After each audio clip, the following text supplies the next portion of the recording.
বেনামাজিকে যখন কবরে রাখা হবে, ওই কবরের মধ্যে তিনটা ভয়ঙ্কর শাস্তি হবে। এক নাম্বার, বেনামাজির কবরটা ইয়াদিকুল কবরু আলাইহি হাত্তা তাখতালিফা আযলাউহু, বেনামাজির কবরের দুই পাশ থেকে ভয়ঙ্কর ভাবে তাকে চাপ দিবে, হাড্ডিগুলা খুলে একটা আরেকটার মধ্যে ঢুকে যাবে। শুধু তাই নয়, দুই নাম্বার, ইউকদু আলাইহি ফিল কবরি নার, বেনামাজির কবরের মধ্যে আগুন জ্বালায়া দেওয়া হবে। তিন নাম্বার, ওয়ায়ুসাল্লাতু আলাইহি ফিল কবরি সুবান, বেনামাজির কবরে ভয়ঙ্কর একটা অজগর সাপ দেওয়া হবে। সাপটা কত বড়? নবী বলেন আইনাহু মিনান নার, সাপের চোখগুলা হবে আগুনের চোখ, ওয়া আসফারুহু মিন হাদিদ, নখগুলা হবে লোহার নখ। কত বড় সাপটা? নবী বলেন নখের এক মাথা থেকে আরেক মাথা পর্যন্ত যাইতে একদিন সময় লাগবে। এবার চিন্তা করা যায় সাপটা কত ভয়ঙ্কর।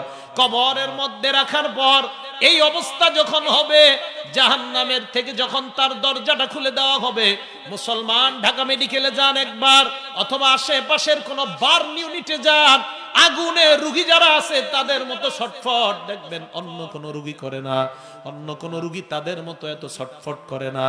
আগুনের রোগীগুলা যেই পরিমাণ ছটফট করে, কারণ আগুনের পুরা এটা সহ্য করা বড় ভয়ঙ্কর। একবার চিন্তা করেন কবরের আগুনটা কত ভয়ঙ্কর হতে পারে। কবরের মধ্যে যখন হিট আসবে, আল্লাহ পাক কোরআনের মধ্যে বলেন লাহুম মিন জাহান্নামা মিহাদ ওয়া মিন ফাওকিহিম গাওয়াশ, ওই বান্দা নিচে তাকায় দেখবে বিছানাটাও আগুনের বিছানা, উপরে তাকায় দেখবে ছাদও আগুনের ছাদ, চারপাশে আগুন আর আগুন। হঠাৎ তাকায় দেখবে ভয়ঙ্কর একটা মানুষ তার পাশে দাঁড়ায় আছে। আল্লাহর নবী বলেন ওই লোকটার হাতে বড় একটা ডান্ডা, ওই ডান্ডা দিয়ে তাকে আঘাত করবে। নবীজি বলেন ইয়াসিহু সাইহাতান ইয়াসমাউহা কুল্লু শাইইন ইল্লা সাকালাইন, তার ওই চিৎকারের আওয়াজ দুনিয়ার মানুষ শুনতে পারবে না, জিন শুনতে পারবে না।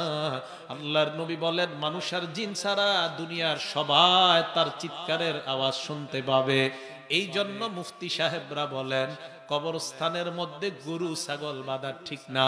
কেন ঠিক না? কবরে যদি আযাব হয়, গরু ছাগল লাফালাফি করা শুরু করে দেয়।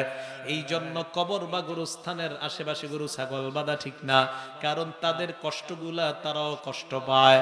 আল্লাহর নবী এই কথাগুলা কেন বললেন? এক বর্ণনায় আসছে কবর আমাকে আপনাকে ডাক দিয়ে বলে আনা বাইতুল গুরবা, আমি অপরিচিত ঘর, আমার কাছে আসার আগে চিন্তা ভাবনা করে আসবা। কবর দুই নাম্বার বলে আনা বাইতুল ওয়াহদা, আমি একাকী।